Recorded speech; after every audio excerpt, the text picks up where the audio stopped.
Guys, welcome back to our channel henry Palapati. ఈ రోజు నేను లేచిన వెంటనే డాబాకి వెళ్ళాను. డాబాకి వెళ్తే మబ్బులు చూడండి ఎంత వచ్చేసినాయో. సో చాలా బాగా వచ్చింది. చూడండి మా పట్నంలో పల్లెటూరు అందాలు. పచ్చని చెట్లతో మా ప్రాంతం అంతా చాలా బాగుంటది. అనేక ఉపయోగాలు ఉన్నాయి కదా మొక్కల వల్ల ఆహారము నీడ వస్తుందని మా టీచర్ చెప్పారు. మొక్కలన్నీ చూస్తుంటే మా టీచర్ చెప్పి గుర్తుకొస్తున్నాయి నాకు.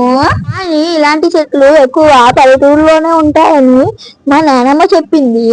మా ఊర్లో ఇంటికొక 2 గాని 3 గాని చెట్లు కంపల్సరీ ఉంటాయి.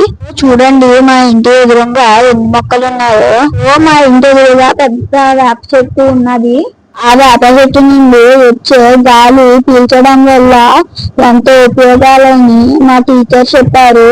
ఈ మొక్కల మధ్య ఉండడం వల్ల ఆక్సిజన్ వస్తుందని మా టీచర్ చెప్పారు. ఓకే ఫ్రెండ్స్, ఇప్పుడు నా స్కూల్కి టైం అయింది. కిందకి వెళ్దాం రండి. స్నానం చేసి ఫ్రెష్ అప్ అయి వచ్చేసరికి అమ్మ 2 కోడిగుడ్లు ఉంచి పెట్టింది. డైలీ 2 బాయిల్ ఎగ్స్ అయితే తింటాను, ఎందుకంటే అందులో ప్రోటీన్ ఉంటది కదా, అందుకనే మా అమ్మ రోజు పెడతాది.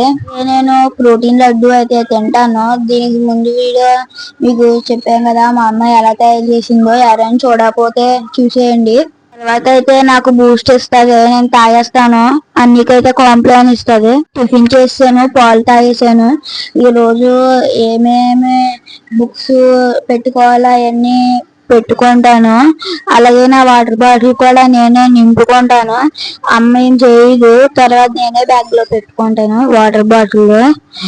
అమ్మ క్యారేజీ పడుతుంది చూడండి. అవి తీసుకుని అయితే నేనైతే స్కూల్ కి అయితే వెళ్ళిపోతున్నాను. తమ్ముడు నన్ను పిలిచి కోడిగుడ్డలు తిన్నావా అని అడిగారు.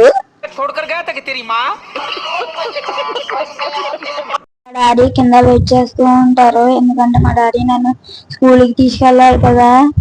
ఓకే ఫ్రెండ్స్, మా డాడీ ఎదురు చూస్తున్నారు. నేనైతే స్కూల్ కి అయితే వెళ్తున్నాను. సబ్స్క్రైబ్ అయితే చేసుకోండి, మన ఛానల్ అయితే సబ్స్క్రైబ్ చేసుకోండి.